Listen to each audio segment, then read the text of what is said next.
আসসালামু আলাইকুম ওয়া রাহমাতুল্লাহি ওয়া বারাকাতুহু। আলহামদুলিল্লাহি রাব্বিল আলামিন ওয়াল আকিবাতু লিল মুত্তাকিন ওয়াসসালাতু ওয়াসসালামু আলা রাসূলিহিল কারীম ওয়া আলা আলিহি ওয়া আসহাবিহি আজমাইন। আম্মা বাদ।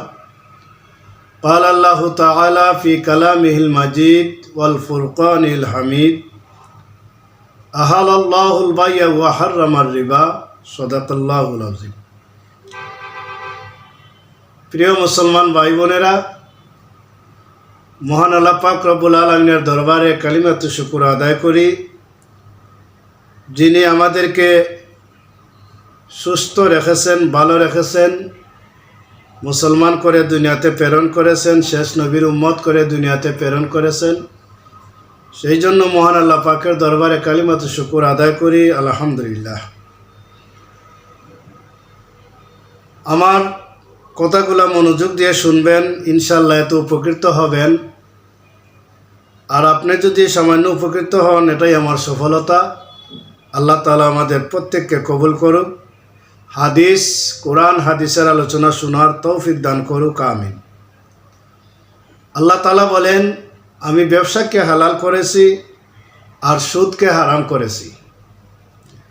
সুদ সম্পর্কে মুসলিম শরীফের 1598 নম্বর হাদিসে আল্লাহ রাসূল সাল্লাল্লাহু আলাইহি সাল্লাম ইরশাদ করেন, হযরত জাবির রাদিয়াল্লাহু তাআলা আনহু থেকে হাদিসটি বর্ণিত।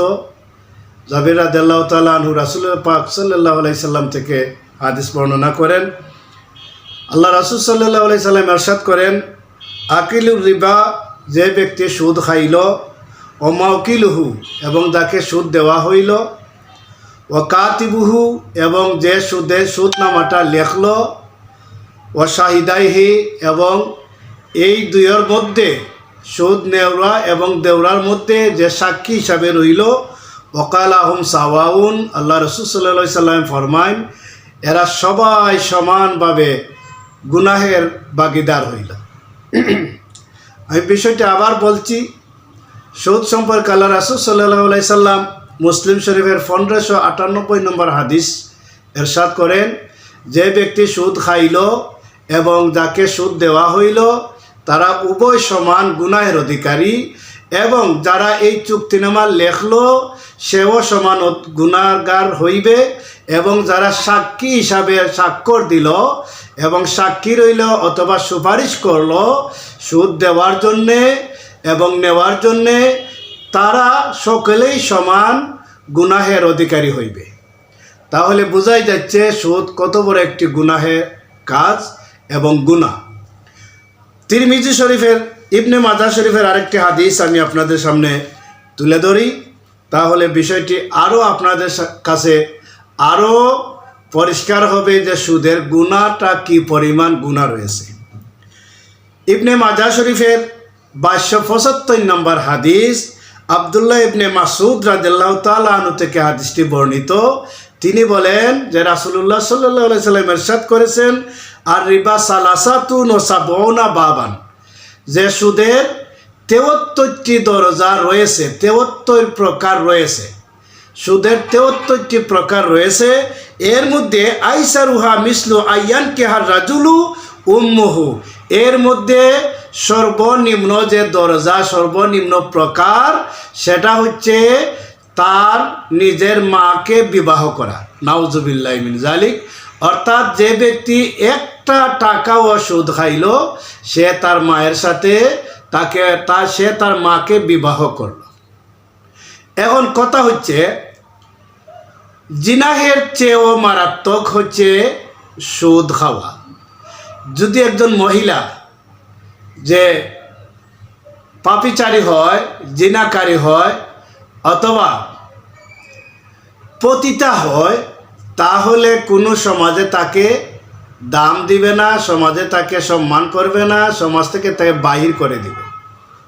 কারণ জিনাকারীকে কেউ ভালোবাসে না, কেউ পাশে জায়গা দেয় না, আত্মীয় স্বজন যেই হোক তাকে বাহির করে দিবে। পতিতা মহিলা যারা আছেন তাদেরকে কেউ আত্মীয় স্বজন হিসেবে পরিচয় দিবে না, তাদেরকে কেউ পাশে জায়গাও দিবে না, তাদেরকে কোনো ধরনের সাহায্য করবে না। এমনকি এই মহিলা যদি মারা যায় আর মানুষ শুনে যে ওই মহিলাটা মারা গেছে যে জিনাকারী, যে প্রকাশ্যে জিনাকারী ছিল, অবাধে মিলামেশা করত, এই মহিলাটা যদি মারা যায় তাহলে কেউ তার জানাজায় আসবে না। কারণ সবাই জানে এই মহিলাটা একটা গুনাহগার, একটা নাফরমান, একজন জিনাকারী। তার গর্ভে যদি কোনো বাচ্চা জন্ম নেয় তাহলে ওই বাচ্চাটা হবে অবৈধ সন্তান, জারদ সন্তান। এই সন্তানের কোনো মর্যাদা থাকবে না, মান সম্মান থাকবে না। এখন প্রশ্ন হচ্ছে, যদি কেউ একবার 1টি টাকা সুদ খায় তাহলে সে তার মার সাথে জিনা করলো। অন্য হাদিসে রয়েছে সে 32 বার তার মায়ের সাথে জিনা করলো, নাউজুবিল্লাহি মিন জালিক। অন্য হাদিসে রয়েছে 39 বারের কথাও বলা হয়েছে। এখন প্রশ্ন হচ্ছে, যারা সুদ খায় তাদেরকে আমরা কি করি? লালন করি, তাদেরকে আমরা পাশে জায়গা দেই, আর বিচার আচারে তাদেরকে আমরা নেই। কারণ বর্তমান যুগে আমরা টাকাটারে প্রাধান্য দিই, এই কাগজের টাকাটারে প্রাধান্য দিই। এখন যদি সে সুদ খেয়ে লক্ষ লক্ষ টাকার মালিক হয়ে যায় তাহলে আমরা তাকে মনে করি যে সে সবচেয়ে বড় বিচারক, আমরা মনে করি সে সবচেয়ে বড় সম্মানী। মসজিদও গেলে তারে আগের কাতার, বিচারও গেলে তাকে বড় চেয়ারও, যেখানেই যাক তার মাতব্বরি এখানে চলে। কিন্তু সে যে টাকাটা পেয়েছে, কিভাবে পেয়েছে, এই বিষয়টা যদি আপনি তুলনা করেন একজন জিনাকারীর সাথে, তাহলে ওই লোকটাই তো অপরাধী, যে সুদ খাইল এবং যে সুদ প্রকাশ্যে সুদ নিল, ওই লোকগুলোই তো অপরাধী। তাহলে কেন আমরা এর প্রতিবাদ করি না? এখন দুইজন মানুষ, একজনের টাকা দিছে আর একজনের টাকা নিছে, এই দ্বন্দ্ব, এদের মধ্যে একটা দ্বন্দ্ব আসলো। এখন কি হইল? বিচারীরা কি করলেন যে তাদেরকে একটা পরিবেশ করাইলেন বিচারের জন্য একটা পরিবেশ করাইলেন। আপনি যে বিচার করতেছেন, এই বিচার করতেছেন, এটাও আপনি একটা গুনাহের কাজ করতেছেন। কারণ এই সুদ এমন একটা জিনিস যে সাক্ষী থাকবে, যে সুপারিশ করবে, যে এদের মধ্যে সুদ নিয়ে কোনো মীমাংসা করবে, সেও সমান গুনাহের অধিকারী হইবে, সেও সমান গুনাহের অধিকারী হইবে।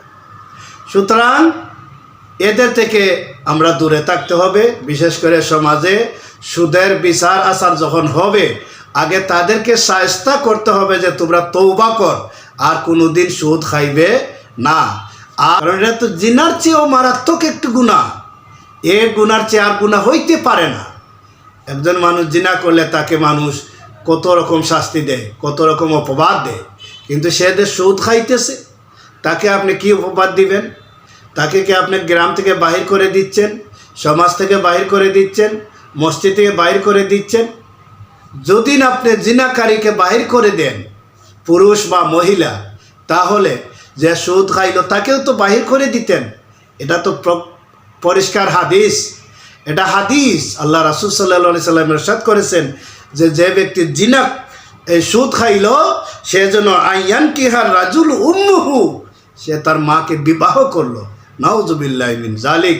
পণ্য করেন যে তুই সুদখোর, এর সাথে কোনো সম্পর্ক রাখবেন না, এদের ছেলে মেয়েদের সাথে বিবাহ বন্ধনে আবদ্ধ হইবেন না, এদেরকে দূরে রাখুন, যেহেতু এ সুদখোর। সুতরাং সুদ খাওয়া, সুদ দেওয়া, সাক্ষী গ্রহণ করা, লেখা, সবই সমান গুনাহ।